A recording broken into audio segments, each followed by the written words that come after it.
हाय बच्चों, कैसे हैं? पढ़ते रहिए, मस्त रहिए, व्यस्त रहिए। आप सभी का स्वागत है ज्ञान और कॉमर्स इन कंपटीशन में।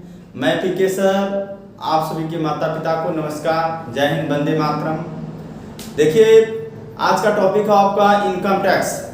इनकम टैक्स में आप पढ़ेंगे यानी निवास स्थान और कर दायित्व। निवास स्थान,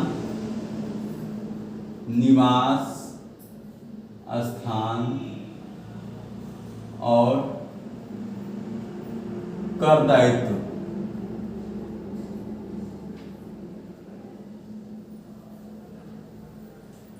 यानी निवास स्थान और कर दायित्व यानी रेजिडेंट और उसका यानी टैक्सेबल पढ़ेंगे। उसके बाद से इसका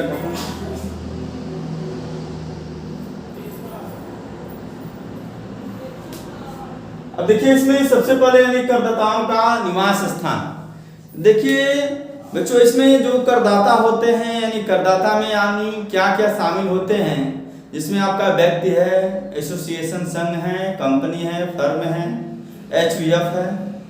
यानी करदाता को यानी कई भागों में बांटा गया, जिसमें इन सबको शामिल किया गया है। तो इसमें यानी कौन रेजिडेंट है, कौन नॉन रेजिडेंट है, कौन नॉट ऑर्डिनरी रेजिडेंट है, यानी कौन साधारण निवासी है, कौन असाधारण निवासी है, कौन अनिवासी है, इसको आप समझेंगे। और समझने से पहले यानी आपको सबसे पहले यानी उसका यानी आधारभूत शर्त यानी बेसिक कंडीशन जानना होगा, और उसका अतिरिक्त शर्त यानी एक्सेप्शन कंडीशन जानना। देखिए, इसमें आधारभूत शर्त क्या होते हैं, आपका अतिरिक्त शर्त क्या होते हैं, यानी एडिशनल कंडीशन क्या होते हैं, तो सबको जानना होगा, जिसमें दो नियम हैं। तो सबसे पहले यानी कर दायित्व और उसका निवास स्थान में यानी रेजिडेंट ऑफ एसएससी। तो एसएससी का मतलब यानी करदाता का रेजिडेंट यानी निवास स्थान होता क्या है, यानी करदाता का निवास स्थान होता क्या है। तो देखिए, आयकर अधिनियम के अंतर्गत यानी करदाता के निवास स्थान को उसके जन्म से नहीं लगाया जाता। उसके निवास स्थान को यानी वह एक वर्ष में यानी भारत में यानी कितना दिन रह रहा है, इसकी संख्या पर निर्भर करता है, नंबर्स ऑफ डे पर निर्भर करता है, और उसकी निवासी स्थिति यानी चेंज भी हो सकती है। तो देखिए, इसमें यानी आयकर अधिनियम के अंतर्गत किसी करदाता का कर दायित्व उसकी गत वर्ष की निवासी स्थिति पर निर्भर करता है। यानी गत वर्ष में यानी कितना यानी दिन हो रहा है, उस पर निर्भर करता है, डिपेंड करता है। उसे हम यानी करदाता का निवास स्थान कहते हैं। और नागरिकता यानी प्रत्येक वर्ष क्या बदल सकती है, यानी चेंजेबल हो सकता है। तो इस प्रकार यानी निवासी का एक कंडीशन होता है, निवासी का आशय होता है, यानी इसमें जन्म से नहीं लिया जाता, यानी वो यानी कितना दिन रह रहा है भारत में, उससे लिया जाता है। निवास के प्रकार, तो निवास के प्रकार यानी टाइप्स ऑफ रेजिडेंट यानी काइंड्स ऑफ रेजिडेंट को यानी देखिए, काइंड्स ऑफ रेजिडेंट को दो भागों में बांटा गया है, यानी निवासियों के प्रकार यानी टाइप्स ऑफ रेजिडेंट, जिसको सेक्शन 6 में डिवाइड किया गया है। यानी पहला है आपका निवासी यानी रेजिडेंट, दूसरा है अनिवासी यानी नॉन रेजिडेंट। तो निवासी में देखिए, यानी निवासी में यानी इसको दो भागों में बांटा गया है, एक रेजिडेंट यानी ऑर्डिनरी रेजिडेंट यानी साधारण निवासी, और एक असाधारण निवासी यानी नॉट ऑर्डिनरी रेजिडेंट NOR। तो इसमें यानी कब निवासी होगा, कब अनिवासी होगा, कब साधारण निवासी होगा, कब असाधारण निवासी होगा, इसमें जैसे भिन्न भिन्न यानी प्रकार के करदाता हैं। जैसे मान लीजिए व्यक्ति हैं, शुरू में बताया व्यक्ति हैं यानी व्यक्ति, उसके बाद से एक हिंदू अविभाजित परिवार यानी ऐसा परिवार जिसका बंटवारा कई वर्षों से न हुआ हो, उसमें उनकी अविवाहित पुत्रियां भी शामिल होती है। और जो परिवार का कर्ता होता है उसका ज्येष्ठ पुरुष होता है, और यदि ज्येष्ठ पुरुष नहीं होता है तो यानी कनिष्ठ पुरुष होता है।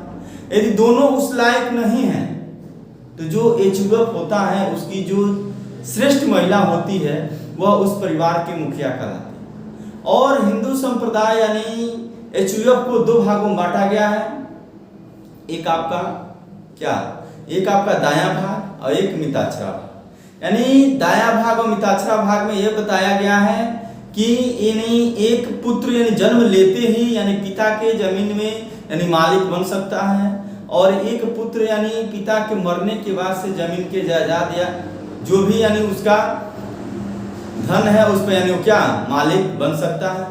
तो इसमें यानी फर्म है, व्यक्तियों का संघ है, कंपनी है।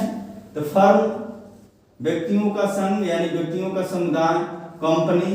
देखिए कंपनी होता क्या है, तो कंपनी विधान द्वारा निर्मित एक कृत्रिम व्यक्ति है जिसका पृथक अस्तित्व यानी अलग कंपनी होता है, उसका यानी सदस्य का अस्तित्व अलग है, उसका अस्तित्व अलग है, और जो सार मुद्रा के रूप में बिजनेस करता है, और जिसकी पूंजी हस्तांतरण क्या होती है विभाजित होती है, और जिसका दायित्व क्या होता है सीमित होता है, और जिस पर हम क्या कर सकते हैं यानी मुकदमा कर सकते हैं। और कंपनी भी क्या कर सकती है, तो अपने सदस्यों पर मुकदमा कर सकती है वो कंपनी। स्थानीय सत्ता, तो स्थानीय सत्ता में आप यानी जानते हैं, स्थानीय सत्ता में जैसे मान लीजिए नगर पालिका है, नगर निगम है, ये सब क्या है स्थानीय सत्ता। तो इस प्रकार यानी सबसे पहले आप पढ़ेंगे यानी पहला फर्स्ट यानी व्यक्ति यानी पर्सन। तो पर्सन को यानी निवास स्थान के आधार पर यानी कैसे निवासी है कैसे अनिवासी है इसको जानेंगे। तो इसकी परिभाषा धारा 6 में दिया गया है यानी व्यक्ति की। इसमें रूल फर्स्ट यानी रेजिडेंट ऑर्डिनरी यानी इसमें आधारभूत शर्त। देखिए अभी बताया है 2 शर्त है, एक आधारभूत एक अतिरिक्त शर्त। तो जब आधारभूत शर्त में से कोई एक शर्त और अतिरिक्त शर्त में यानी दोनों शर्तों को यानी जो पूरा करता है वही आपका क्या कहलाता है, तो रेजिडेंट यानी निवासी कहलाता है, सामान्य निवासी यानी साधारण निवासी कहलाता है। यानी जो आधारभूत शर्त एक यानी 2 दिया है उसमें से एक और अतिरिक्त शर्त यानी ए और बी दोनों, यानी आधारभूत में से एक अतिरिक्त में से दोनों जो पूरा करेगा वही आपका क्या कहलाएगा यानी साधारण निवासी कहलाएगा। तो आधारभूत शर्तें क्या होती हैं यानी बेसिक कंडीशन क्या होता है, तो आधारभूत शर्तें में यानी ए है और बी है। तो ये शर्त क्या है, ए में सबसे पहले यानी वह गत वर्ष में यानी 182 दिन क्या हो, तो भारत का निवासी हो। इसे इसका बी है यानी वह गत वर्ष से पूर्व यानी 4 वर्षों में यानी कुल मिलाकर कितना दिन यानी 365 दिन, कितना दिन 365 दिन भारत में रहा हो, और गत वर्ष में कितना यानी कम से कम यानी 60 दिन यानी भारत में रहा। तो यानी पहला यानी 182, दूसरा यानी 4 वर्षों में कुल मिलाकर कितना 365, और गत वर्ष में कितना 60 दिन। ये क्या है आपका आधारभूत शर्त है। फिर सेकंड आपका है अतिरिक्त शर्त यानी एडिशनल कंडीशन यानी अतिरिक्त शर्त। तो देखिए इसमें अतिरिक्त शर्त में क्या है, तो इसमें भी 2 है। एक आपका गत वर्ष के पूर्व यानी 10 वर्ष में यानी कितना वर्ष, फिर से एक गत वर्ष यानी आपका 10 वर्ष में कितना वर्ष, और गत वर्ष यानी 7 वर्ष में कितना। तो गत वर्ष के पूर्व यानी 10 वर्षों में कितना कम से कम 2 वर्ष यानी भारत में रहा हो, और दूसरा कंडीशन है वो गत वर्ष के पूर्व यानी 7 वर्षों में कुल मिलाकर कितना 730 दिन यानी भारत में रहा। तो इस प्रकार ये आपका अतिरिक्त शर्त है। तो बेसिक शर्त क्या है, तो वह गत वर्ष में कितना 182 दिन भारत में रहा हो। दूसरा यानी गत वर्ष के पूर्व कितना वर्ष में यानी गत वर्ष के पूर्व 4 वर्षों में कुल मिलाकर कितना 365 दिन, और गत वर्ष में यानी 60 दिन भारत में रहा हो। और अतिरिक्त शर्त में क्या है, तो 10 वर्ष में यानी 10 वर्ष के पूर्व यानी कुल यानी कितना यानी 2 वर्ष यानी भारत में रहा हो, और 7 वर्षों में यानी कुल यानी कितना यानी कम से कम यानी 730 दिन भारत में रहा हो। तो यह दोनों आपका यानी एक आधारभूत है एक अतिरिक्त शर्त है। तो असाधारण निवासी एक होता है, तो असाधारण निवासी को नॉट ऑर्डिनरी रेजिडेंट, इसका परिभाषा दिया गया धारा 6A में दिया गया है, ठीक है। तो इसमें कहा गया है यदि कोई व्यक्ति अ और ब में से कम एक शर्त यानी अ और ब यानी आधारभूत शर्त अ चाहे इसमें से एक शर्त और इन दोनों शर्तों को यानी पूरा नहीं करता हो, यानी अतिरिक्त शर्त यानी जैसे मान लीजिए आपका फर्स्ट हो गया सेकंड, इन दोनों शर्तों को पूरा नहीं करता है तो क्या है असाधारण निवासी है। उसके बाद से अनिवासी कौन कहलाता है, तो अनिवासी से आशय ऐसे यानी व्यक्ति से है जो यानी न आधारभूत शर्त ए और बी और न ही अतिरिक्त शर्त यानी पहला और दूसरा, यानी कोई भी शर्त को पूरा नहीं करता है, वह आपका क्या कहलाता है? अनिवासी कहलाता है। यह आपका निवास स्थान यानी किसके आधार पर? यानी व्यक्ति के आधार पर आप समझे। उसके बाद से यानी संयुक्त हिंदू अविभाजित परिवार, जिसका परिभाषा दिया गया है धारा यानी 6(2) में। तो इसमें यानी निवासी के लिए यदि उसका यानी गत वर्ष में यानी उसका नियंत्रण एवं प्रबंध कहां से हो? तो भारत से हो, यानी कंट्रोलिंग कहां से हो? भारत से हो, तो आपका यानी निवासी है।